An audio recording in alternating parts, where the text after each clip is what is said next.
Welcome to another edition of Yacht Life Chronicles, where we are better together than separated. How you guys doing out there? We have another extraordinary guest on the show today. She's a nursing associate, and she goes by the name of Alba Hayford. She made a transition from Saginaw out there to Atlanta. And we wanted to talk to her about her transition and the things that she's been going on. She's currently working in urgent health care. She's been seeing a lot of diseases out there in Atlanta, y'all. So this is a show that y'all really need to pay attention to. So you want to introduce yourself and let everybody out there know who you are? Sure. Hi. Like you said, my name is Abba. I am currently here in Georgia, from Saginaw, Michigan. It's a pleasure to be here with you. This is so cool. Thank you for having me. Man, and thank you, man, for, coming in and letting YLC do this interview. And so tell us a little bit about your transition from coming from Saginaw, Michigan out there to Atlanta. Tell us about the difference in the journey, like, because I know everybody come to a point in time in their life where they feel like, it's time for them to sprout out and do something different. And you carried your show on the road. Tell us about how hard that was to make that transition, and tell us a little bit about the transition that's been going on for you in Atlanta. So the transition was not easy at all. My thought process in the process of transition, I was thinking, this is gonna be good. I'm a business owner. I'm gonna go and expand my business in Georgia, and what better place to do it but here in Atlanta? When I got here, it was totally different. It was because I'm from Saginaw. I just had that thought process: I'm gonna strive and I'm gonna go get it. But when I got here, the striving was real. The transition is now smooth for me. I've been here for 2 years. It is smooth. Things are going great for me. I have done a complete career change. I went from working with mental health to now like he said, I'm in nursing. I'm also in the process of going higher in the nursing field as well. It's just different. It is different, but I appreciate the struggle. I Mhm. appreciate the change, and So I'm how really how excited. resourceful how resourceful have Atlanta been to you versus Saginaw? Oh goodness. To me, I see a lot of growth here. A lot of growth. A lot of positive growth. The resources that's provided. I'm gonna be honest with you. It seems like to me here in Georgia, you have to work hard to get the resources that you need, but they are there. And I've learned a lot. I really have being here. So, like, is it friendly? Is it a lot of Southern hospitality down there? Like people say, like, tell us a little bit about, how receptive was they of you down there? Like, is it hard to get along with people? It is not hard to get along with people. The thing is that, are you a people's person? You Mm. have to be a people's person in order to get along with people. You have to realize that here in Georgia, you're in the state where everybody's coming together. You got people here from Michigan, people here from New York, people here from California, and everybody has their own personal, demeanor. It's not hard. Just like I said, you have to be a people's person. You have to understand everybody don't wake up on the good side of the bed every day. So you just have to go out, put your big girl jacket on, and just keep on moving. Hmm. So tell us about some of the challenges you didn't Oh, face. You know, some of the so, challenges, some of the yeah, challenges. what was one of the biggest challenges you faced since you've been down there? Like, in Personal. your I'm trans. a I'm gonna make it personal. Finding a place to stay was Mhm. a big challenge here in Georgia. You would think that coming here, it's a lot of apartments are going up every day. There are houses being built every single day. But the thing is that just like you want a place to stay, somebody else want a place to stay as well. So And I'm Georgia used. so overpopulated. It is very overpopulated. There is always traffic. You are not going to get in your car and go anywhere in 5 or 10 minutes. So get that thought process out your head.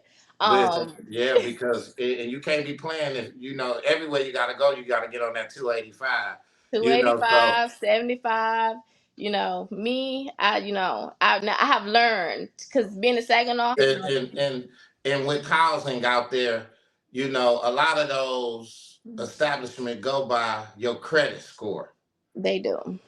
You know, when you trying to apply for housing out there, and then I told a lot of people, just the application cost. What's the most money you ever spent on just application costs?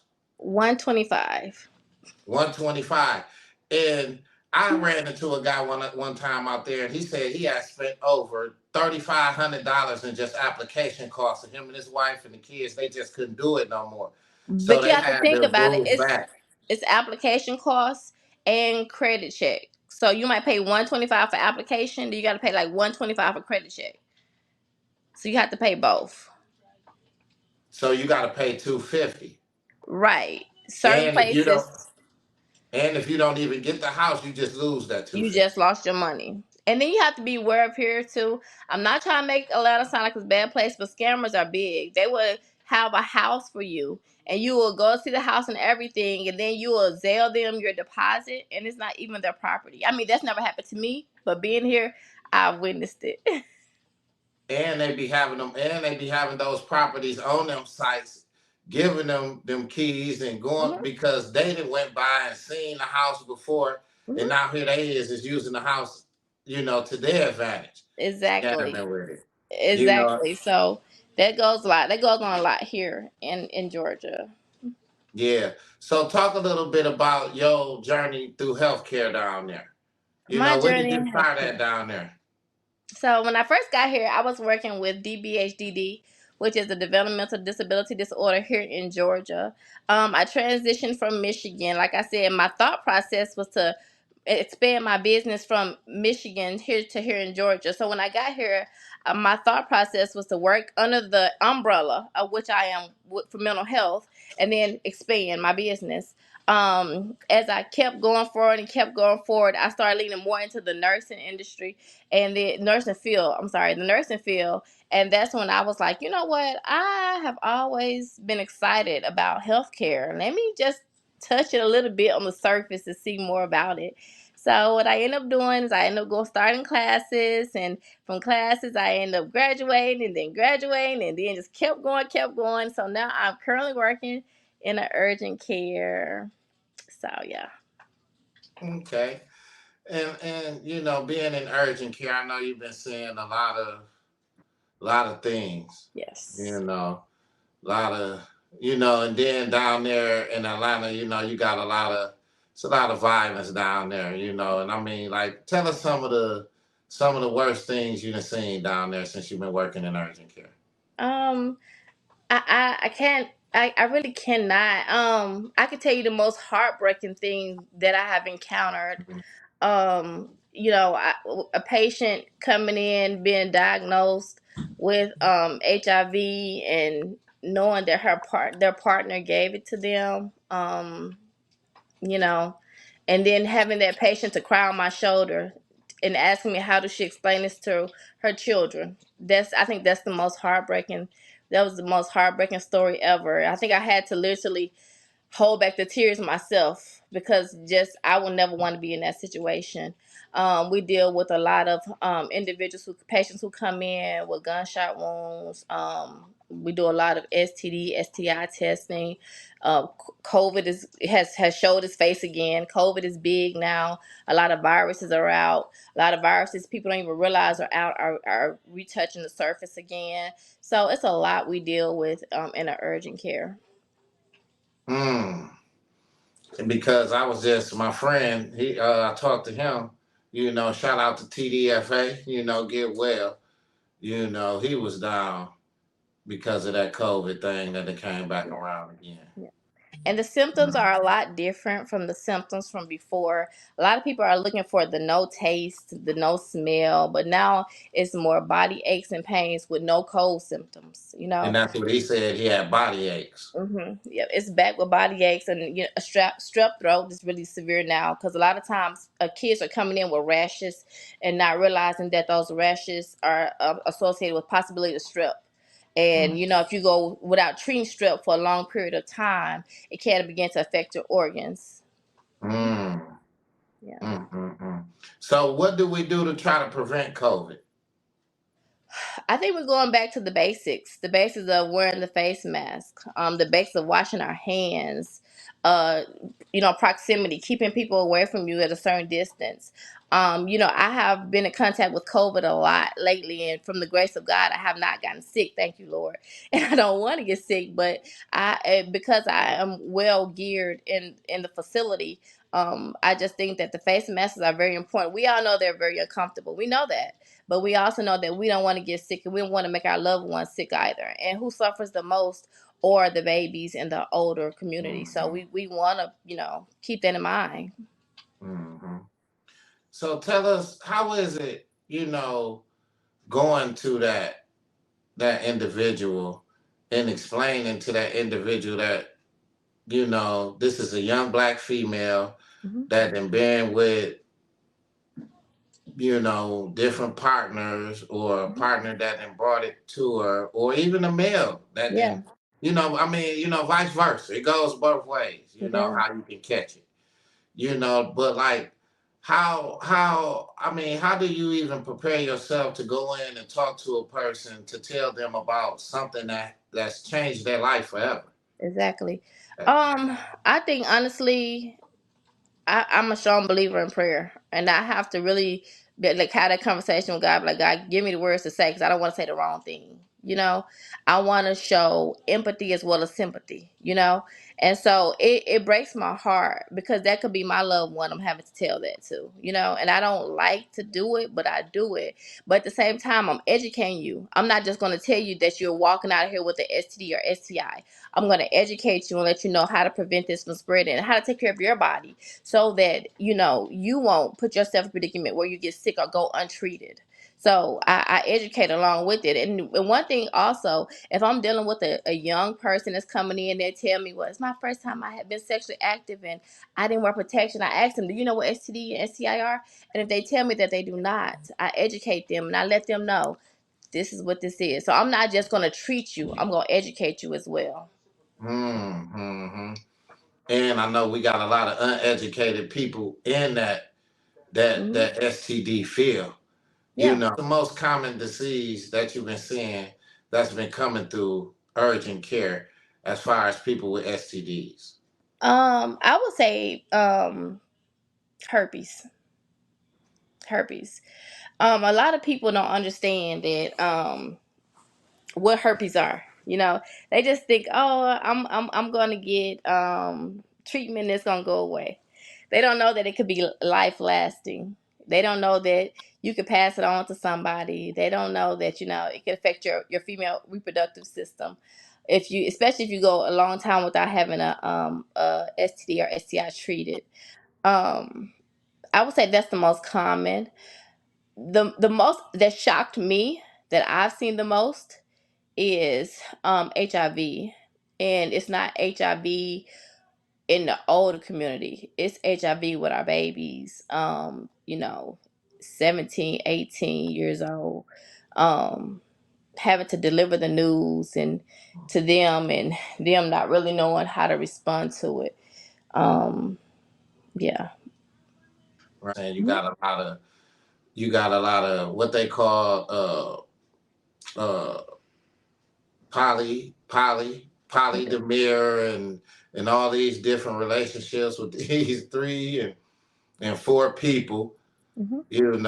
and like out there, it's like one of the capitals for, same sex being with each other. Right.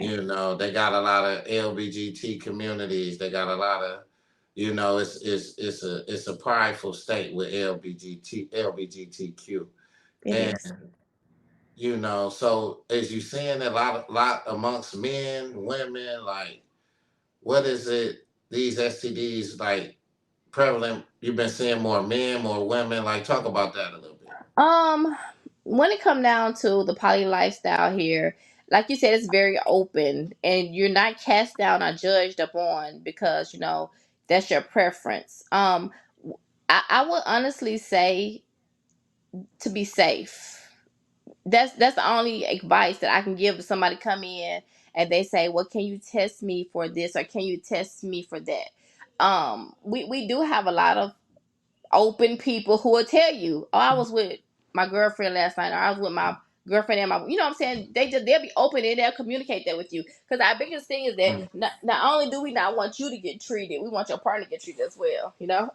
So they will be open with you and they will tell you. And you know, I like that because I want to develop that rapport with them so that you can bring your partner in and we can treat both of y'all. We don't need to keep spreading this. Let's And you know, it's a scary situation because when people move out there and say you're a single male, single female, mhm, and you want to date, mhm. but you have all these different things going on and these different STDs rotating and different diseases and multiple people in one relationship at times. It's hard for you to date out there. You really rather just basically just stay by yourself so you don't bump into nothing. So how do you deal with that out there? I think that's a big thing here. You know, people they'll bring their partners in and they'll tell you, I don't want to do nothing with this person until we both get tested. And I like that. I like for you to be honest about it, you know, and just don't, you know, be dumbfounded when it comes down to stuff like this. Be honest, be open. Now me personally myself, you know, I think since I've been in this field, it's kind of like giving me a different outlook on a lot of things. So yeah, you be kind of cautious when it comes down to dating. You be kind of cautious when it comes down to like, okay, wait a minute, let me keep my distance because yeah, I can go get a kit real quick and test you if you need me to. But yeah, I think that it's a big thing here. I think that people I respect the people who bring their partners in to get tested. I do. I respect the fact that if a male be like, hey, listen, I'm about to get married. I want to make sure everything good with us. You know, I love that. I love it so much. hmm And man, what about that husband that then came in there and he didn't caught something and he gotta go tell his wife and then you gotta bring the wife in because she gotta be tested. Like you ran into any of them situations? Uh, Or I vice versa, the wife had to tell the husband? I've had partners to come in and be like, "Hey, we both gonna get tested because something's not right." Mm, So yeah, I mean, like I said, it's that's respect though. If you think about it, yeah, that's respect. You know, and I'm happy that if you do bring your partner in, at least mm, y'all can come to an understanding. right. You know, instead of hiding behind things and the Mm, next thing you know, it's come out in the blue unexpectedly. That's right. respect. The next thing you know, you find out your partner was cheating on And that's what we don't want. We don't want those problems. So you. so I respect. I Uh, like I said, I respect these relationships here. I don't cast yeah. down on them. I respect them. Yeah. So, with the ongoing global health challenges, how has the nature of your work evolved in responses to public health crises like the COVID-19 pandemic? And what measures have you and your team taken to keep both patients and healthcare workers safe? Like I said, protective gear. We're asking, please, if you've had COVID, don't come in. Let us take care of you in the parking lot because we don't want that to spread. You know, one thing too is that we're always sanitizing. The equipment in the offices are always being sanitized 24 hours a day, 7 days a week because of the purifier throughout the air, you know. But at the same time, you know, we just making sure that we're being protected, making sure that we're following protocol, making sure that we are wearing the protective gear and we are constantly washing our hands. We're constantly making sure that everything is being taken care of in a professional healthcare manner so we don't spread anything at this point. Here in Georgia, the hospitals are really, really packed, very packed. It doesn't matter what hospital you go to, you're going to have a wait time of almost 3 to 4 hours in the hospitals. So, what do people do when the wait time is long? They come to urgent cares, and then we're like right there to be able to assist them. Or a doctor's appointment, you're not able to get into a doctor's appointment right away. So what do? You come to us and we're able to assist you. So we deal with everything from deliveries down to gunshot wounds to COVID to you name it, we deal with it. hmm So, and So is that something you think you're gonna stick with out there? What's your next move? I am gonna stick with it. Yes. um, my next move is I am advancing further on into the medical field. I am currently working on my RN. Once I get receive my RN, I would like to go higher in the medical field. Yeah. Hmm. So where you get that heart from to be a caregiver? Ray, I think growing up, I have two sisters that have sickle cell disease, and them been in the hospital constantly, and seeing my mom care for them, and then seeing my mom care for her siblings. I had a sister that passed away from sickle cell disease. My Mhm. mom cared for her forever. My mom cared for her siblings when they were sick, and watching my mom just constantly care for people. Then my father took ill, and I cared for my daddy until the day he passed away. And I just think that passion's always been there. When I first started school. I went to school to be I was a biology major. I left the biology field and went into education and finished with psychology. But then I realized I should have stuck with biology. So I'm going backwards. Could you describe the importance of patient education? How do you ensure that patients understand that their conditions, their treatment plans, and and the importance of follow-up care? Like, when you dealing with these diseases, and make sure that do y'all have any type of follow-up care for these patients? Yes, yes, yes. I'm big on follow ups.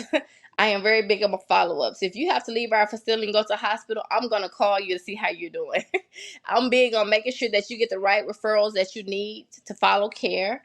I am big on education. I am big on letting you know what can happen if you don't follow up.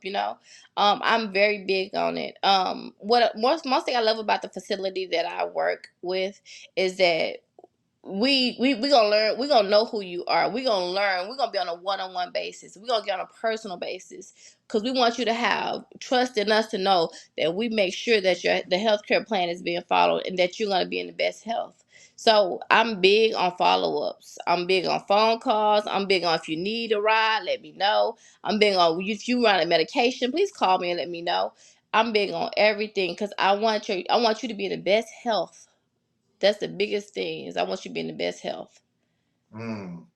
And we got to start taking our health more important. It's so much You more know, important.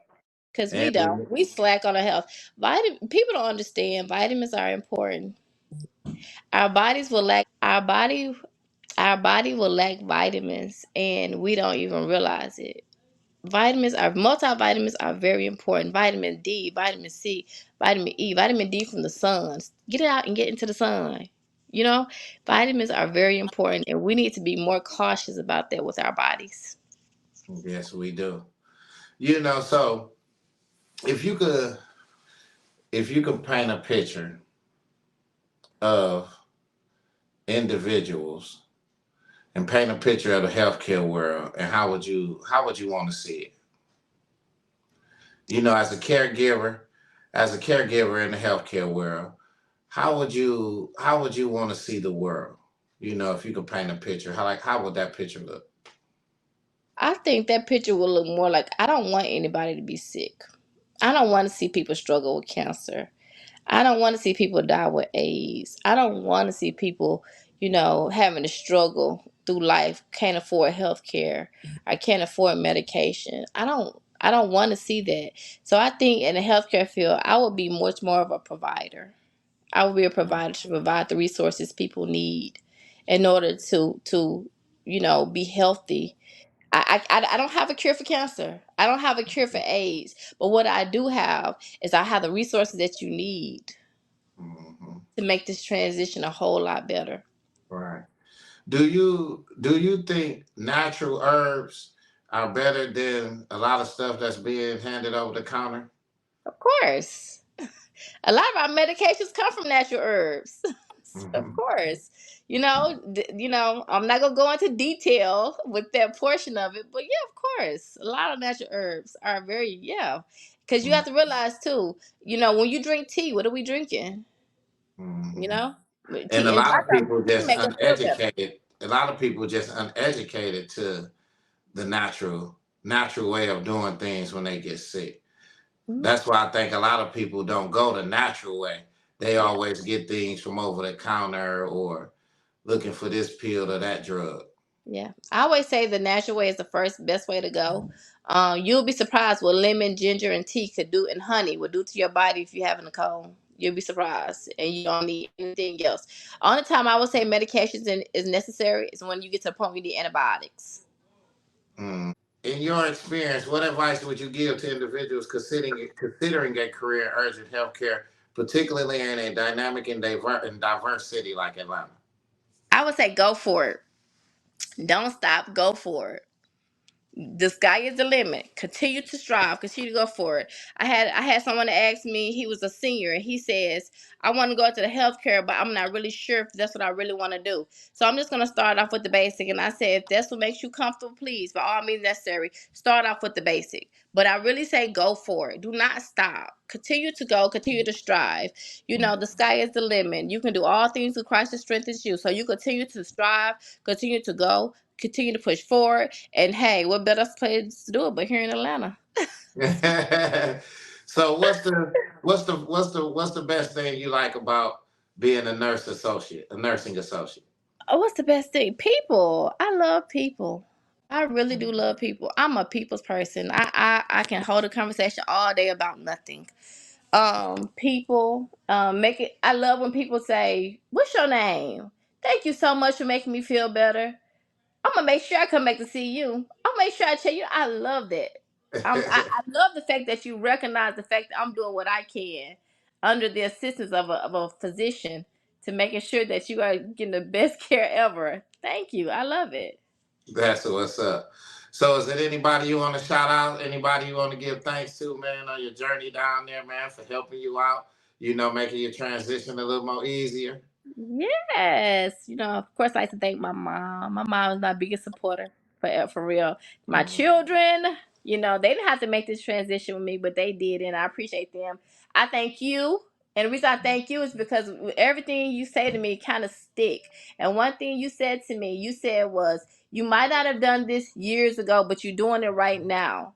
And this is the time. Timing is very important. And I appreciate that because that sticks in my head. And I think about that all the time.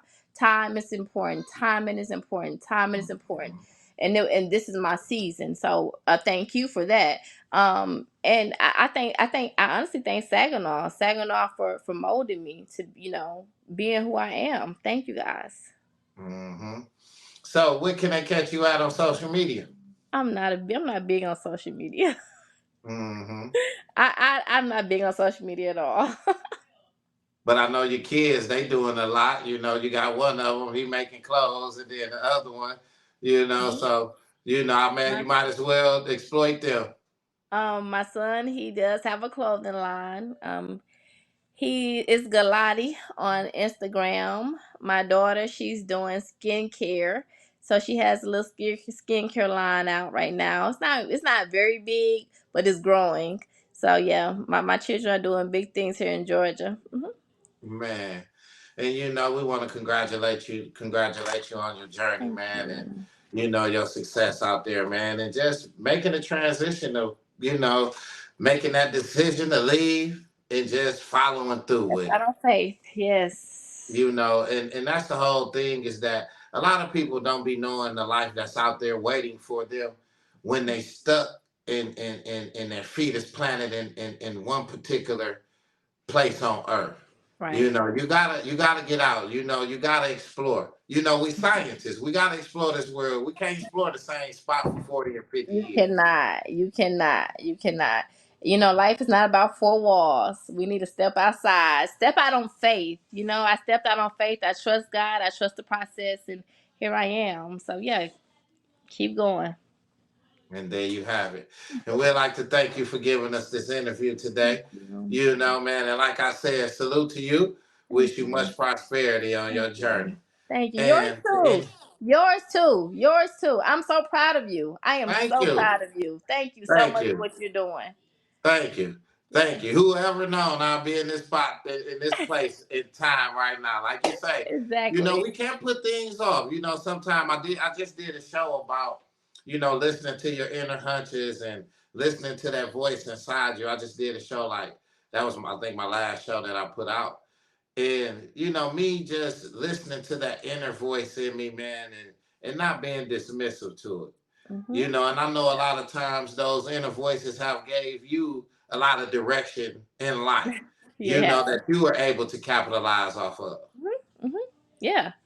Yeah, most definitely. I like I said, if you constantly think negative about situations, you're gonna go in that negative direction. If you Yeah. constantly listen to the positivity and continue to focus and continue to move forward and continue to speak positivity, you're not gonna get anywhere constantly speaking negative. You're not gonna get anywhere constantly thinking negative. You have to change your thought process and the way you move for positivity to happen. Because what it is when you speak negative, you plant seeds in your You are subconscious. you are And then definitely. those seeds in your subconscious start to bloom. Hmm. And once they bloom, what happens is that you consciously believe that you can't do this, or you consciously believe you can't do that. Yeah. In actuality, you can do whatever you want to. You can do whatever you want to. Yeah. You just have to constantly be positive. Manifestation is important. Constantly speak positivity. Constantly know that you can be whatever, literally, you want to be. And just stay positive. Just stay positive. Stay positive. Don't ever let toxicity interfere in your life. Just continue to focus on positivity. Continue to focus on great things and just know that you got this. You got this. Exactly. Yeah. Exactly. And there you have it, man. You know what I'm saying? There's the motivation for you guys, So anybody out there thinking about, their next best move in life, think Yeah. positive. Do it. Quit ending them, quit ending, putting yourself in them negative sentences. Mhm. And start just, even, don't even say I don't have. Don't even say I'm not there yet. You're on your way there. Speak I might if not you're have it right already now, but there. I'm working on it. Hmm. Speak as if you're already there. Speak as if Yeah. you're already there. Just keep moving. And surround yourself with positive people. If you constantly surround yourself with negative people, you're going to be the next one. Surround yourself with positivity. And when you become strong enough, go back and speak up on those people who were negative. Build them up. But right now, until you become strong enough, keep yourself surrounded with positive people. Keep yourself surrounded with people who are doing things in life, are making moves. Hmm. They say that the people with 800 credit score and 750 credit score, they talking about, things they just accomplished in life, talking about their next best move. Hmm. Then you got people with the 650 credit score, the 600, and they're talking about things that they're going to make happen when they get to that particular When they point, get to, that yeah. 750, 800. And then you got people with the 400 and 500 credit score, and they're talking about what everybody else is doing and how much everybody else has got. Right. When you got to stay laser focused on your journey and your mission in life and whatever your calling is in life. Exactly. You have to. You have to. You have to think big. I don't care if your credit score is 300, 400, 500. Constantly think big. Constantly put your mindset in a situation where you know that you're going to advance. You are advancing. Just keep saying, I'm advancing. Every day, I have a habit of checking my credit score daily. And, I and, take and mine every day too. and the thing is that you just keep saying my credit score gonna be able. My credit score is 800. My credit score is 800. Now I'm not saying just be saying and don't be making moves to try to make it better. We want to make it Right. better. So you do the things that you need to do to make it better. You use the resources out there to help you make your credit score better. But don't just we have to change our thought process. Living in a poverty mindset won't get us anywhere. We have to be able to excel above that in order to get somewhere in life. Mm. And man, I think we're ending on that note right there. So we got to rise above the poverty mind to rise above Mhm. the poverty line. Yeah, you do. You know, so we want to thank you, man, for coming in and Oh, getting us you're this beautiful welcome. interview. And like I said, we'll definitely be tapping in with you on your journey down there in Oh, Atlanta thank y'all. to Thank see what's your y'all. next big move. And like Yes. I said, So, you guys follow her. But anyway, thank you guys for tuning in to another edition of Yacht Life Chronicles, where we are better together than separated. Thank you Separate. guys for tuning in. Okay. Bye.